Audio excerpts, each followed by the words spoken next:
सुबह मेरे सो के उठने से पहले ही बिट्टू सो के उठ चुकी थी और उन्होंने मेरे ऊपर लात घूंसों की बौछार कर दी थी। बिट्टू का कहना था कि पापा उठो और काम पे जाओ, अगर आप काम पर नहीं जाओगे तो मेरे लिए अन्नदाने का इंतजाम कौन करेगा। मैं बिट्टू की बात बिल्कुल समझ चुका था। मैंने जल्दी से बिस्तर छोड़ा और खिड़की से बाहर झांक के देखा तो पता चला रामपाल डोकर ने आज फिर से बीड़ी फूंक के चारों तरफ धुआं ही धुआं कर दिया है। धुआं इतना भयंकर था कि मैं इस संघर्ष रहित जीवन में खुद ही दूध लेने के लिए निकल पड़ा था।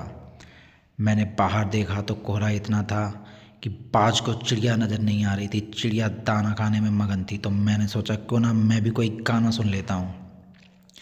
गाना इतना बेसुरा था, इतना बेसुरा था कि गाना सुनते सुनते मेरे सर में दर्द होना शुरू हो गया था। मेरा सर फट रहा था तो मैं चुपचाप दुकान से बाहर की ओर निकल गया। इससे पहले कि कोई मुझे देख पाता मैं सुनसान रास्तों पे बाइक लेके निकल चुका था। रास्ता इतना चिकना और मस्त था कि मेरे खुद के समझ में नहीं आ रहा था कि मेरी बाइक यानी मेरी छमिया मुझे किस तरफ लेके जा रही है। मैं चलते रास्तों पे चला चला जा रहा था, तभी मुझे एक धनुषनुमा आकार कोई चीज़ दिखाई दी। मैं समझ गया था कि मैं भटक गया हूँ। मैं अनजाने रास्तों पे निकल पड़ा था। तभी मुझे नज़र आया कि अरे ये रास्ता तो देखा हुआ है। अरे मैं अपने गांव पहुंच चुका था। मैं जब घर पहुंचा तो बिट्टू मुझे देख के बहुत खुश हो गई। बिट्टू ने मेरे ऊपर किस्सियों की बौछार कर दी थी क्योंकि आज उनके पापा समय से पहले घर आ गए थे। सोचा क्यों ना आज बिट्टू को छत की सैर करा दी जाए। मैं बिट्टू को लेके छत पे आया।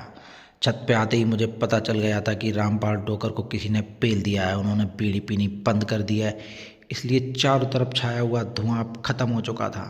चारों तरफ सूरज की रोशनी थी। तभी मैंने छत पे देखा कि एक मंकी बैठा हुआ है।